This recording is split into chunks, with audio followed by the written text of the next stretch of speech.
From coast to coast and right here over the airwaves, you're listening to WPSL Talk. Covering WPSL Pro, this is the place for real conversations, engaging interviews and personal perspectives on the topics that matter. Joining you is your host, BarbaraJ. Hello and welcome to WPSL Talk. I am your host, BarbaraJ. Today on the show, for our team spotlight, is the Austin Rise FC. Other topics on the show, we'll have our first Pathway to Pro segment, Players Lounge, and then finally, my personal perspective. But first, before the interview with the Austin Rise FC, we'll have Pathway to Pro and Players Lounge. Let's start by talking about the Pathway to Pro. The WPSL isn't just an elite amateur league, it's a stepping stone for players hoping to make it to the pro level. So I read that over 50% of all NWSL draft picks develop their skills right here in the WPSL.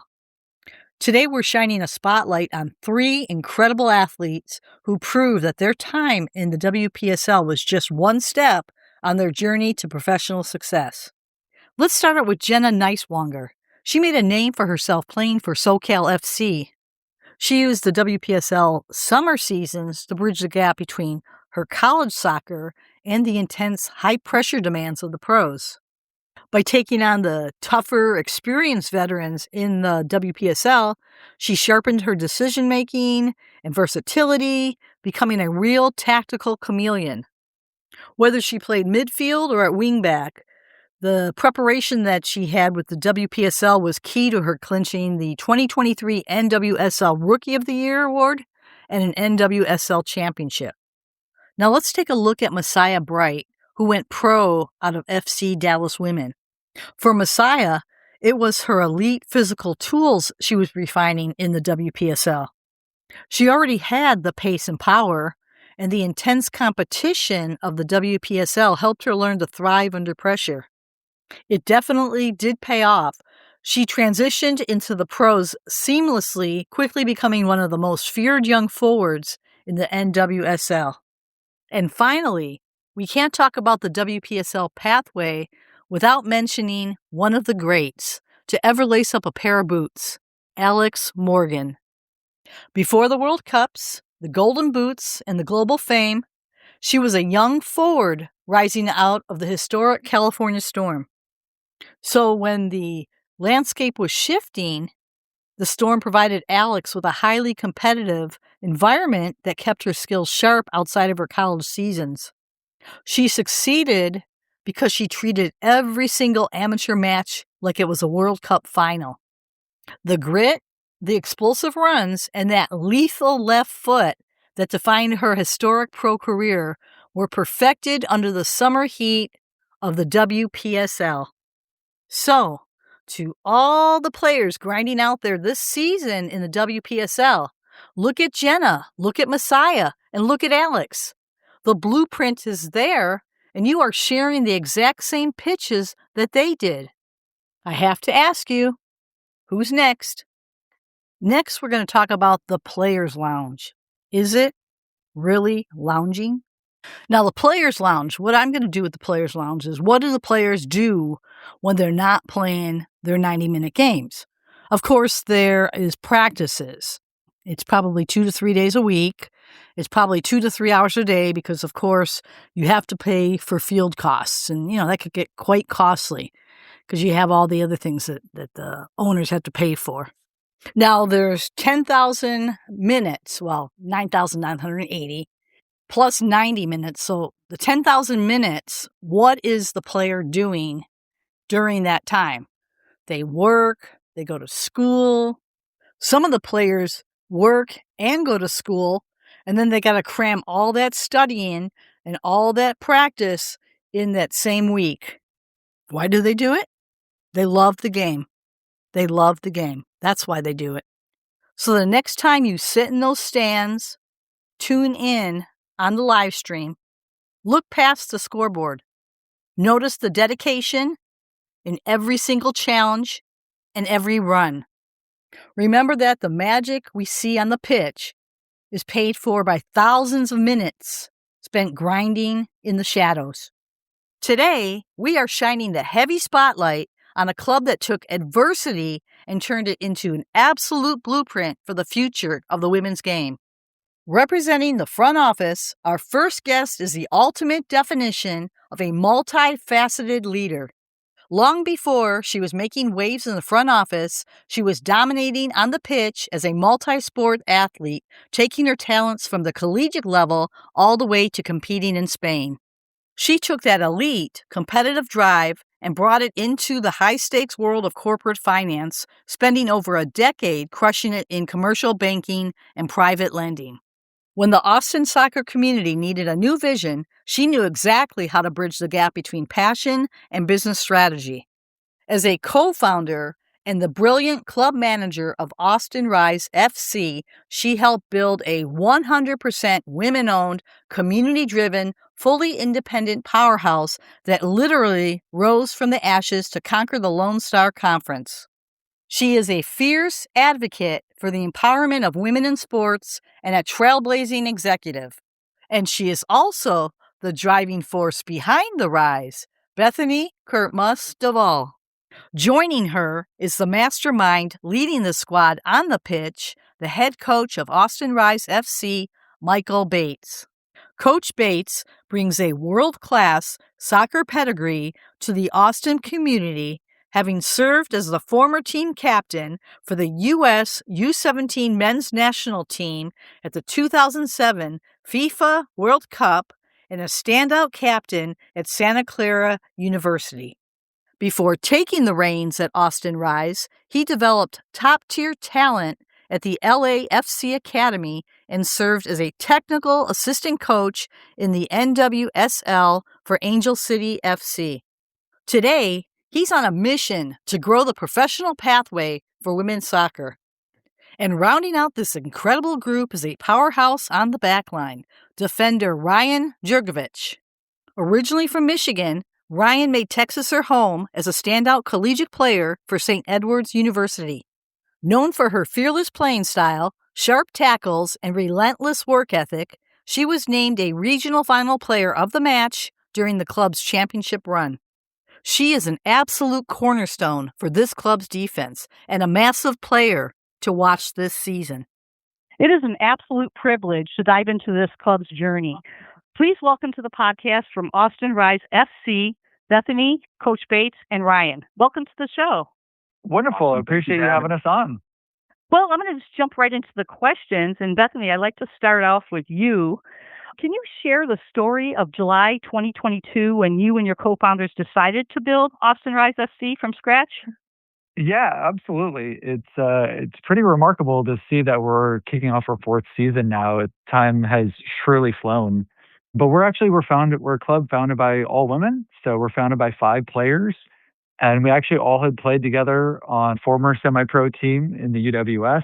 Long story short on that, there was some challenges with the club. Eventually the team dissolved. And a few of us were just trying to figure out, like, where do we go here next? Like, where are we going to play? Where are the rest of these girls going to play? And we decided, why don't we just step up, take the lead? Let's create our own team from scratch and just see where we can take it. What does the name Rise, your Austin Rise, symbolize for women's soccer in Austin? Yeah, Rise, it's extremely symbolic. And so if you see our crest, there's a picture of a bird, and the bird is actually a phoenix.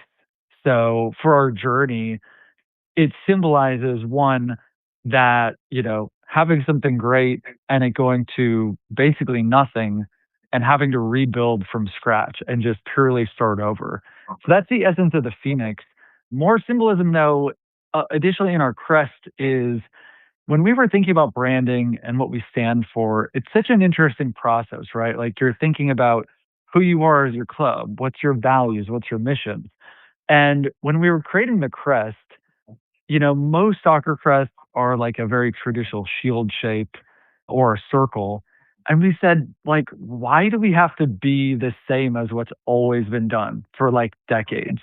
And so it's symbolic to women's soccer of, we have a crest that's more like a parallelogram, but it essentially signifies that breaking the mold, right? Like we're doing something new, we're doing something different, and it's our own journey. And that's whether it's for Austin Rise specifically or women's soccer, what's happening across the whole US and across the world for that matter. So, what makes the Austin soccer community stand out? Oh, yes, the community. I mean, it's so important. And again, when we started this club, if you're starting a sports team, like what is your sports team without your fan base and your community? The most amazing aspect of our journey and one of the best moments that I still remember is you put in the time and energy to create this club and the people in the Austin community showing up for it. Like, yes, they are all in for Austin FC, and props to them. Like, they've done a remarkable job growing soccer in Austin, which is a huge soccer city. And it's definitely helped to build a platform for us where we can come and join the mix, not at the same scale, of course, but to see people come out in the hundreds per game is just so magical. And yeah, someday we're gonna have thousands per game in our stands. But even now, you have a few hundred people, 400, 500 people at a game, and the energy is incredible. And that is certainly something that like we never had any. There wasn't anything we ever did with any specific group where we're like, hey guys, you should like come help be our community and be our fans at our games. Is we just did a lot of work on the back end, shared it with the community, and they showed up, and here we are 4 years later, and they continue to show up for us. Well, you did change your field. You are now at Farmer versus House Park. Yes, yes, we did. That was certainly an interesting journey. So we played at a historic high school football stadium in downtown Austin. It's got amazing, amazing skyline views. The vibes are incredible. So we played there the first 3 seasons. A lot of fans enjoyed it. It's such a good atmosphere. And then they're actually undergoing some pretty serious renovations with the whole returfing project. They're building out a new press box. And unfortunately, as can happen in the world of construction, their project was pretty significantly delayed. And unfortunately, this summer we then had to find a new venue. But huge thanks to Palmer Field and Pop Stroke and Austin FC who co-manage and oversee it. They just happen to have availability during our games. So on pretty short notice, we started working with them. And Palmer, for those that don't know, Austin FC has a second team. It's Austin FC 2, and they play in MLS Next Pro. So it's a tier 3 professional club. This is actually their home field, Palmer Field. But it's a really neat venue. And what we always strive for with the fan experience is how do you make it just like an authentic, family friendly, good time? And that venue is phenomenal for it because there's mini golf people can do before, there's pickleball, volleyball courts, a nice cool area with a massive TV, outdoor seating, and just a bunch of trees and lights. It's a great atmosphere. And then the stadium itself, it holds enough people to make for a good show. Now, were you able to get some of those fans back after with that short notice of changing the Palmer Field? Yeah, yes, yeah. The change in venue happened a bit late, so it was actually after we had already been selling our season tickets and single game tickets. And so it was a bit nerve wracking because we knew we would have to go out to the community and basically say, hey, like we're sorry for this notice, but we have a pretty material change in venue. And so we actually did offer people a chance to refund their tickets. I mean, again, it's about a 25-minute further drive from House Park, so we wanted to be mindful. Some people may have only purchased it because it was close enough, and so we gave that option. But the vast majority of people were more than happy to keep the tickets. And so, yeah, people have been showing up and showing out, and we have had great energy for our first 2 matches, and we're excited for our next match coming up. Okay, let's go to you, Coach. What specific profile of player fits the Austin Rise tactical style best? Yeah, no, I mean, first things first, The way that I recruit and what I look at a player is I try to find out the best way I can who they are as a player, who they are as a human being. If they're a good teammate, if they care, they're thoughtful, they're loyal, they work hard, the work ethic is great. Those are all, intangibles that regardless of your talent or your soccer IQ that I look at, that is definitely helpful, beneficial to what we're trying to do. And then when we look at just the field in between the white lines, the game is all about decisions. So fully being aware of your surroundings, fully being aware of the three components I say are your teammates, the defenders, and the space. All are intertwined. None are mutually exclusive. But if you're aware of those three things, that generally helps you make this soccer decisions. And so that's the mental side.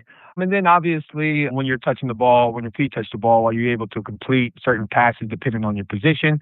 Are you able to make certain runs? Are you able to finish? Are you able to defend? These are the type of things that I look at in addition to the intangibles, which are all relative to positions, really. Well, you talked about teammates. How do you maintain team chemistry during a short, intense summer season? Yeah, it definitely isn't easy. That's something that you got to be intentional with, and quite frankly, you look to improve every day. And when I say improve, I'm talking about how can I shape a better environment that allows teammates to be quality teammates, or foster an environment that allows teammates to be good teammates. I mean, it starts with me, and what I try to do is I try to be transparent. I try to set expectations, and then I try to create an environment where being open, being vulnerable is okay. I try to encourage communication amongst teammates on and off the field, and then when it comes to just hanging out, our team is pretty good of hanging out with different players, different players with different backgrounds, and getting to know each other. And so when you intertwine creating an open and vulnerable environment to hanging out outside the white lines, generally that gives the players a bit of comfort. But you're never perfect. I mean, there's things that I always look to try different strategies, different ways for players to build their chemistry. And there's never a set answer, and they're never done with the job. So, which on-field adjustment redefined your most recent competitive campaign? Can you think of one? Yeah. We just recently played FC Dallas, and they're a great squad, a very good squad. I think they're coached very well, and we ended up changing our formation a little bit. And so, what the week looked like leading up to the game was just a lot of individual or discussions of individual roles, responsibilities, movements, different cues to look for to make your decisions, and different team shape. So what does that look like? How do you guys move, or how did the team move together? Yeah, so it allowed us, and it was pretty cool to see, because it allowed certain players to showcase their strengths that maybe they weren't able to showcase in a different formation. And it also allowed me to see the girls, come together and help each other out, which goes back to your previous question as far as chemistry. And I thought that was pretty cool, and that was exciting leading up to the game. And then after the game, we had a 1-1 result, fair result. We had enough chances. They had enough chances to win the game. But at the culmination of the game, the tactical adjustments and seeing the byproduct of making the decision to change the tactical adjustments was pretty cool to see, from a chemistry point of view, from an awareness point of view, from an IQ point of view, and then just seeing players flourish in different ways. It was pretty cool. Mm-hmm. Yeah, this question will actually follow up with some of the things you said. How do you scout talent that aligns with your community first values? Well, I mean, it's pretty cool, because Austin, the city itself, is a melting pot. We have Austinites come from many different backgrounds, and so when you look at a roster, we definitely have a roster that's comprised of older players that are experienced, seasoned, and have gone through their journey and are looking to mentor and help young players out. We have collegiate players from D1 to D2 to NAIA, which is pretty cool to see. And we have some foreign players, some from England, some from Honduras. So that's pretty cool to see. And then you have players that are just, all over the states, from Washington to California to the Midwest. So Mhm. it's been pretty cool to see everybody come together for that just have different backgrounds. And I think that is representation of who Austin is as a melting pot. Yeah, you actually answered my question. But what's your biggest challenge when you do balance the college athletes with veteran players? You know, I think it goes back to just, leadership. There's players when you talk about the older players, like I said, they've had their own journey. They've seen things that, have built their perspective, their opinions on things that how they should be done and a certain standard and so forth. Meanwhile, you have college players that, get significant time or have a major role in their respective team. I mean, so both, perspectives, I think rightfully so, feel the need to, or feel the need to lead in many different ways. And that can be by example, that can be by voice, and that can just be by friendship. And it's just not necessarily shutting one or the other down. It's more of, again, fostering an environment where leadership in its own respective way is encouraged. Thankfully, there hasn't been any conflict, and I think that's a testament to who the players are as human beings and, how they come together. But, I think one offsets the other as far as accommodating different perspectives, and it goes back to who we are as Austin as a city and who we are as a community and who we are as a soccer team. Everybody's opinion is welcomed, and different perspectives with the same goal, the foundational goal, only allows for progress. So that's been great to see. That's great. Ryan, I'm going to jump to you.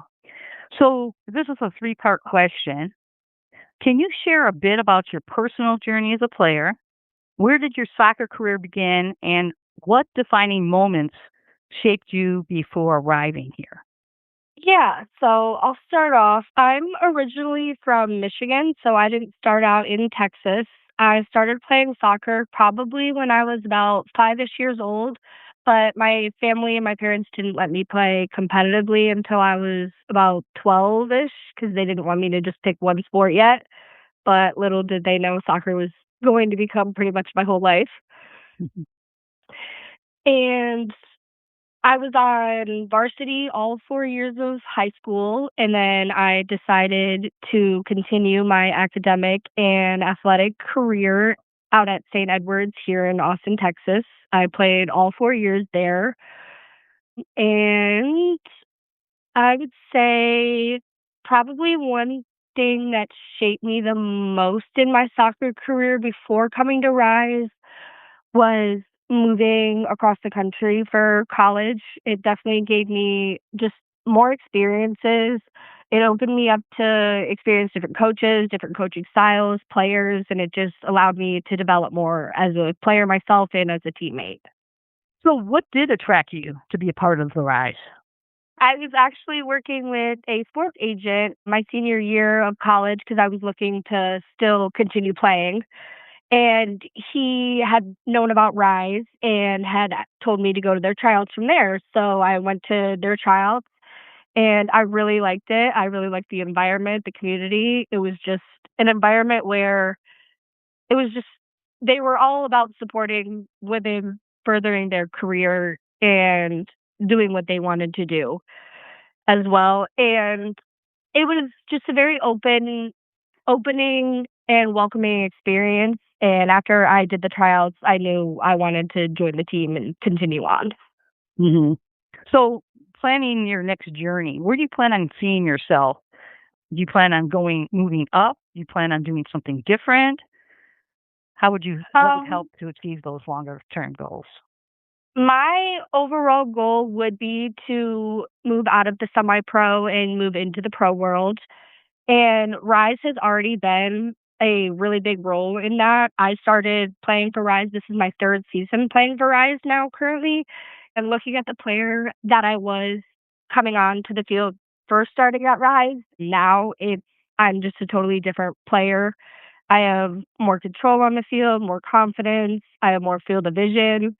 And I know that with our new coaching staff and our new team, that I'm just going to continue to keep on growing and learning from their amazing work and all of that. So I'm excited for that. Okay, I have a fun question for you. I used to play Okay. tackle football, and me personally didn't have any superstitions.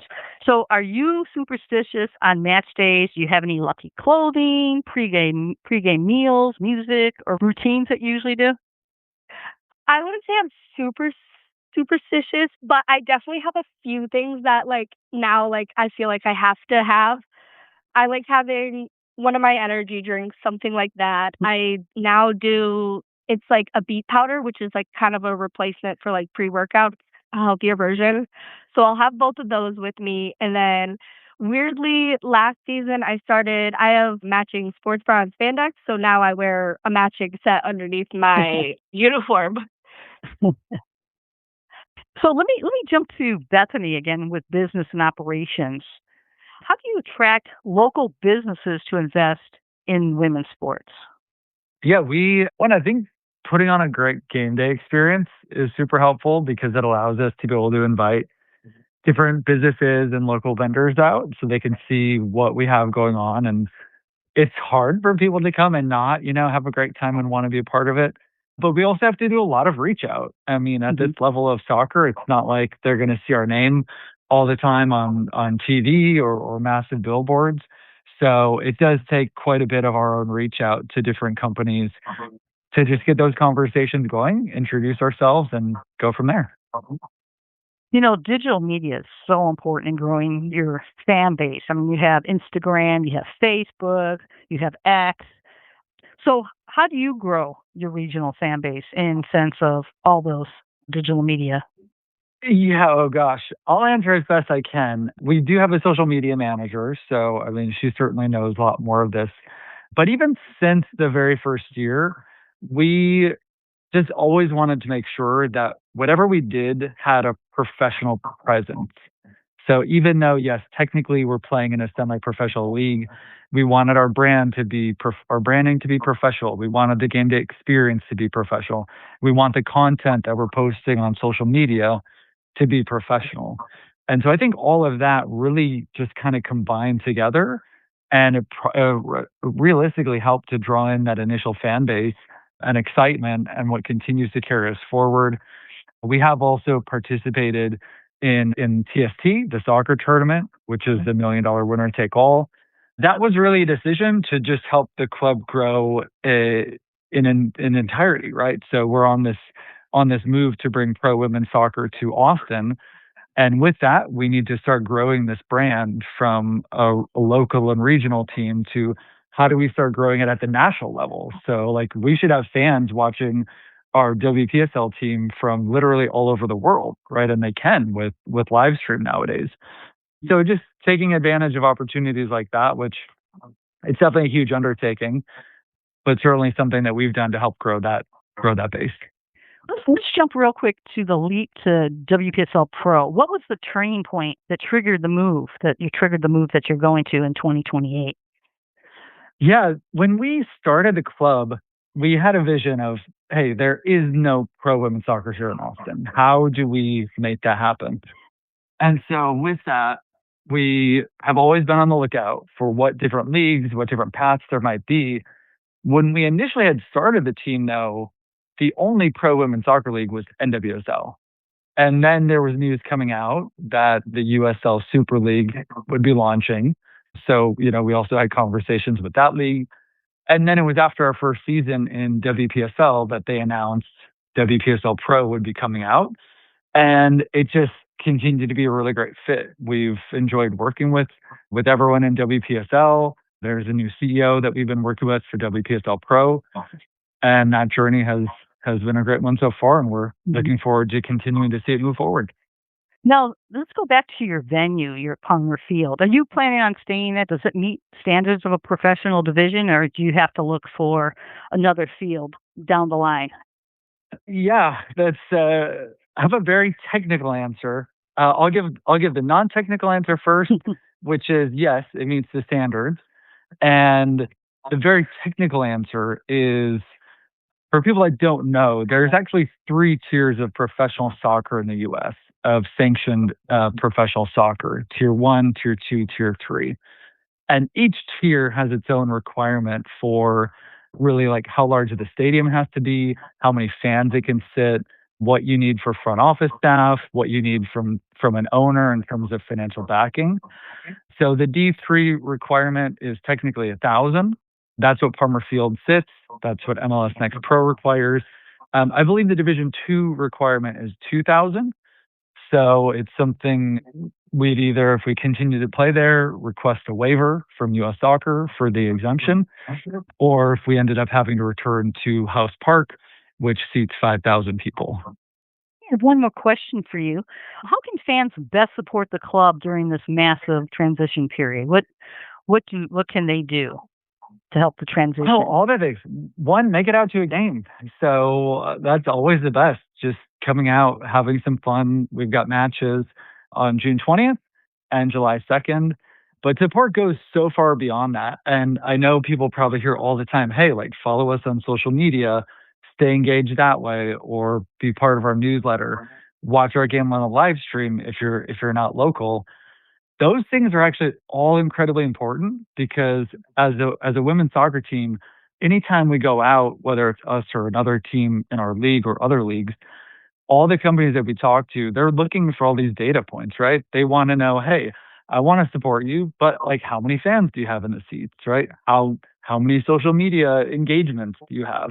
They want to know as well, hey, if we're going to be your jersey sponsor, is it going to be a win-win situation where we're also getting our word out there too? So we just say, hey, there's a lot of ways to support. From, if you love social media, hey, that's a great place. If you love in-person events, great, come to a game. If you like just watching games online, cool, check out the live stream. But plenty of different ways, and hopefully everyone can find their own way. Great. So Bethany, Coach Bates, and Ryan, thank you all so much for coming on the show today. What you are building with Austin Rise FC is truly remarkable, and we can't wait to watch the club continue to conquer the Lone Star Conference and elevate the women's game. Greatly appreciate it, Barbara. Thank you for having us on the show. Make sure to follow Austin Rise FC on their social media pages, Instagram and Facebook, at Austin Rise FC. Check out their 2026 schedule at austinrisefc.com. Before I dive into my personal perspective segment, I'd like to read this for the listeners. WPSL Talk is an entirely independent media platform. While I am deeply passionate about covering WPSL Pro and showcasing its incredible athletes, teams, and news, this podcast is not officially affiliated with, endorsed by, or sponsored by the league or its front office. The views, opinions, and analysis expressed on this show are strictly my own. Now it's time for today's perspective segment, and we're tracking a potential shift that could shake up the entire sports landscape. If you listened to the pilot of this show, you would have known that I actually posed a question to the league in regard to equity for the players. I actually did find an article by ESPN that they did talk to one of the league heads in regard to the upcoming Division II WPSL Pro Soccer League. Actually, they're looking to completely redefine how the game treats its athletes. They didn't actually say that they were going to do it, but that they were exploring a model to give the players direct equity from the league itself. Now, here's my perspective. If this holds true, it represents a monumental shift in the sports business. For generations, the pro sports leagues, franchise owners pocket the long-term equity and valuation growth, while the players, they basically just get a fixed paycheck. But what this league head is hinting, it's entirely a different blueprint. We're talking about treating players not like employees, but equity partners in the league. Now, why does a second division league do this? It's brilliant. They fixed the player development gap. But right now, there are so few professional roster spots for women below the top flight. By offering a stake in the league, they can attract elite talent. Even though it's still in the discussion phases, this proves one thing. The old way of doing business is evolving. Giving athletes a stake in what they build is no longer a radical idea. It's smart business. There's still a long way to the launch, but all we can do is wait and see. I want to thank Bethany, Coach Bates, and Ryan of the Austin Rise FC for coming on the show today to share their story. Secondly, I had to laugh at myself because I made a mistake. I said that in 7 days, there were 10,080 minutes minus 90 minutes for gameplay, which equaled 9,980. It should have been 9,990. And then, of course, I rounded it up to 10,000. For all you mathematicians, thank you for taking the time. And I'm sure I would have got a few emails. And I did want to keep it in because I thought it was humorous. And then I was going to make a comment at the end of the show. So I want to thank you.